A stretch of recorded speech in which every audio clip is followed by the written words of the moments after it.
काल मला भाज्या घ्यायच्या होत्या म्हणून मी बाहेर गेले. बाहेर गेले आणि पाणीपुरी खाल्ली नाही असं तर होतच नाही. बाहेर गेल्यानंतर पाणीपुरी खाणं हे मॅन्डेटरी आहे. मी नेहमी भाज्या बाजारातून आणल्यानंतर त्याला स्वच्छ धुवून एका कोरड्या कपड्याने कोरडे करूनच ठेवत असते.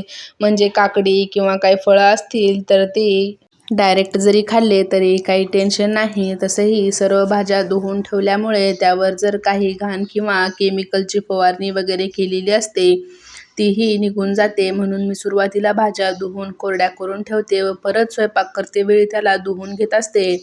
तुम्हीही घरी भाज्या आणल्याबरोबर धुवून कोरडे करून ठेवता का नाही हे मला कमेंट करून नक्की सांगा. भाज्या धुवून झाल्यानंतर मी ते ॲपलही आणले होते, तेही धुवून कोरडे करून ठेवले.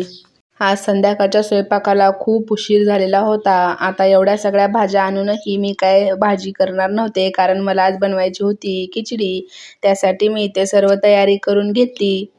मी खिचडी अगदी साधी सिंपल बनवत असते. कढईमध्ये तेल घातलं, जिरे मोहरी, उभा स्लाईसमध्ये कट करून घेतलेला कांदा, 10 ते 12 लसणाच्या पाकळ्या जाडसर वाटून घालायचं. त्याचबरोबर 2 तमालपत्र. यांनी खिचडीला खूप वेगळी टेस्ट येते, त्यामुळं मी हमखास तमालपत्र घालतच असते. त्यानंतर कट करून घेतलेल्या हिरव्या मिरच्या घालायच्या, म्हणजे कांद्याबरोबर मिरच्याही छान भाजल्या जातील. त्यानंतर जाडसर असा कट करून घेतलेला बटाटा घालायचा. बटाटा अगदी बारीक स्लाईसमध्ये कट करायचा नाही.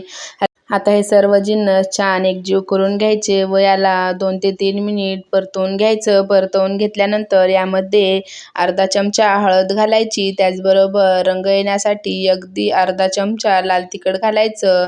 त्याचबरोबर जो मसाला तुम्ही खिचडीसाठी वापरता तो मसाला घालायचा. इथे मी गरम मसाला घातलेला आहे.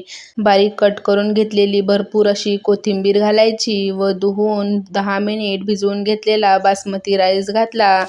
तांदूळ घातल्यानंतर व्यवस्थित असं परतवून घ्यायचं व यामध्ये गरम पाणी घालायचं. थंड पाणी घातलं तरीही चालेल.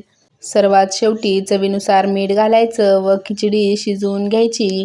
जर तुम्हाला माझे असे मिनी ब्लॉग पाहायला आवडत असतील तर व्हिडिओला लाईक करा, त्याचबरोबर चॅनलला सबस्क्राईब करा. सर्वात शेवटी छान गरमागरम अशी खिचडी खाऊन दिवसाचा शेवट केला. चलो बाय.